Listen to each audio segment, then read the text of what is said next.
My best friend cried hysterically at my wedding when 3 police showed up and arrested my new husband. I don't know what happened. Please, I swear I don't remember. Why am I bleeding? I stood there in my white dress, shaking so hard I couldn't breathe. What are we gonna do? Just 10 minutes earlier, during our reception dinner, Mark dropped his fork, stood up from his chair, and attacked a young waiter without saying a single word. It took 4 groomsmen to pull him off the boy. Mark, calm down right now. Don't look at him, honey. You dodged a bullet. He showed his true colors tonight. I've got you. I'm right here. We had been best friends since college, and long before Mark came along, Sarah was the only person who was allowed to take care of me. Whenever I got sick, she would cancel her own plans and sleep on my couch. When I got pregnant with our daughter Lily, Mark's IT job wasn't making much money. Sarah actually stepped up and secretly paid 2 months of our mortgage so we wouldn't lose the house. She loved us so much. Mark, though, always felt bad about it. We can't keep taking her money. I need to get a second job. It's not about the money, Mark. It's about taking care of my girl. You just focus on being a good father. He was a good father. He used to stay up all night rocking Lily so I could sleep. When he got framed, my first thought wasn't that Sarah lied. My first thought was that I didn't know the man I married. After that night at the reception, everything Mark built fell apart. He was convicted of aggravated assault and sentenced to 4 years in state prison. I divorced him while he was sitting in a county jail cell waiting for trial. During those 4 years, I raised Lily completely alone, and Sarah was at my house almost every single day. She helped me pay bills, she cooked dinner, and she constantly reminded me how lucky I was to be safe.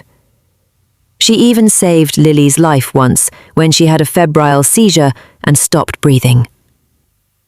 I remember thinking, Sarah is my real family. I can always count on her. But there was one time, a year ago, when we were talking about the wedding night. Sarah made a quiet comment about how scary Mark looked, saying she knew he was capable of that level of blackout rage even before he drank. I remember thinking that the police report didn't say anything about blackout rage, it just said aggression. I didn't ask her about it. I was so stupid. On my 26th birthday, we were sitting at the kitchen table eating cake when my phone rang. It was a collect call from the state prison. I answered it, and Mark's voice was cracking on the other end. Please listen to me. I appealed my case, and the lawyer is finally looking at the medical report. My mind went completely dark right after we drank our champagne toast. I don't remember standing up. I don't remember hitting that kid. Someone did something to me. You have to believe me. I am fighting for us. I looked across the table at Sarah. Hang up on him, honey. He's just trying to mess with your head. You don't owe him anything. We are doing fine without him. We have a good life. I looked at my best friend, took a deep breath, and hung up the phone on my husband. I never answered his calls again. I didn't even let Lily see the birthday cards he sent her. Then came this morning. Lily was safely away at her grandmother's house for a weekend sleepover. The house was quiet.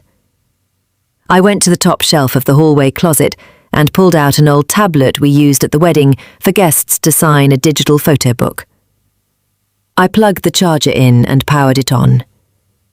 As soon as it connected to my home Wi-Fi, the screen automatically started syncing an old cloud backup from 4 years ago. I opened the photo gallery, and I saw a 30-minute video file sitting in the recently deleted folder. I pressed play. The tablet had been propped up on a stand near the head table at the wedding. The camera was accidentally left recording during the cocktail hour while all the guests were in the other room. The dining room was completely empty. 2 full glasses of champagne were sitting at Mark's and my seats, waiting for our grand entrance. On the video, I watched Sarah walk into the empty dining room in her pink bridesmaid dress. She stopped at the head table. She looked over her left shoulder, then checked her right. She walked straight up to Mark's empty chair, reached into her silver purse, and pulled out a small brown glass bottle with a black dropper. On the screen, Sarah unscrewed the cap, held the dropper over Mark's champagne glass, and squeezed 5 heavy drops of clear liquid into his drink. My heart stopped beating. I couldn't move. I sat alone at my kitchen table, feeling the entire world spin. Sarah worked as a senior vet technician. She had keys to the locked drug cabinets. She worked every day with heavy controlled sedatives like xylazine, drugs that cause severe brain confusion, sudden aggression, and total memory loss when mixed with alcohol. I knew the video was proof, but real investigations are messy. I needed more. I remembered that deleted photo on her phone of the xylazine inventory logs showing discrepancies. I needed to see that again. Sarah always loved being needed, so I called her, keeping my voice flat and empty. Sarah, can you come over? I'm feeling really sick and dizzy. I need you. Of course, honey. I'm just leaving the store. I bought that special pasta Lily loves. I'll be there in 10. 20 minutes later, the front door opened. Sarah walked into the kitchen, carrying 2 paper grocery bags, wearing her blue hospital scrubs. She smiled warmly at me, but her face froze as soon as she saw what was on the kitchen island. The old wedding tablet was propped up against the fruit bowl. The video was paused on the exact frame of her holding the brown glass dropper over Mark's champagne glass. Sarah dropped the grocery bags onto the floor. A glass jar of pasta sauce smashed on the linoleum, splashing dark red across her white shoes. What is that? You let him rot in prison for 4 years. You held me while I cried. You told me to hang up on him. You let my daughter grow up without her father because you were jealous. Sarah took a frantic step backward toward the door. All the color drained out of her face. That video is fake. Mark made it. Mark got someone to frame me. Don't lie to me. I connects the dots, Sarah.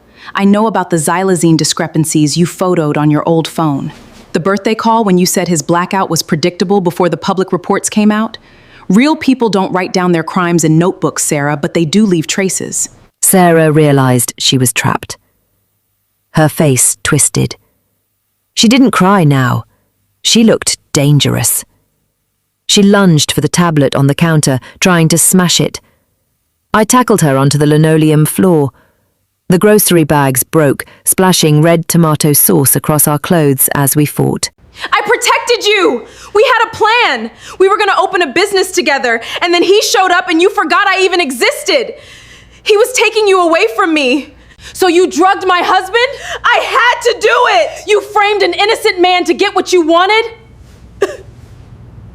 My parents left me! Every person I ever loved left me. I just wanted to make him look bad, okay? I didn't think the alcohol would make him fight that kid. I panicked! No family, I'm the only one who takes care of you. Real family doesn't build a cage for the people they love.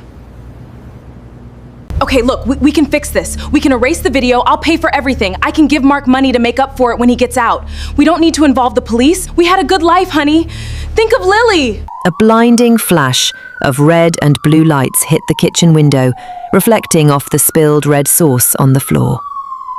Sarah froze. She stared at the flashing lights through the glass. Her jaw dropped open in disbelief. They reopened the case this morning, Sarah. I didn't just email the video file. An hour ago, I drove the tablet directly to the sheriff's office myself before I called you. The sound of heavy boots walking up my front porch steps echoed in the quiet kitchen. I can't count on you anymore, Sarah. She didn't try to run. She just sat there in the middle of the mess, sobbing and hiding her face in her hands, while the doorbell rang. I walked past her without saying another word and opened the door for the officers. Now the house is completely quiet again. The police took Sarah away in handcuffs an hour ago. The district attorney's office called to tell me they're filing an emergency motion to clear Mark's record and release him from prison by Friday morning. My mother keeps texting me that the nightmare is finally over and the truth won. But nothing feels like a victory. It is Friday morning now. I am standing by my car outside the massive, cold, grey walls of the state prison. The air is freezing. The heavy iron gate starts to groan as it opens. A man steps out. He is thinner. His hair is cut short.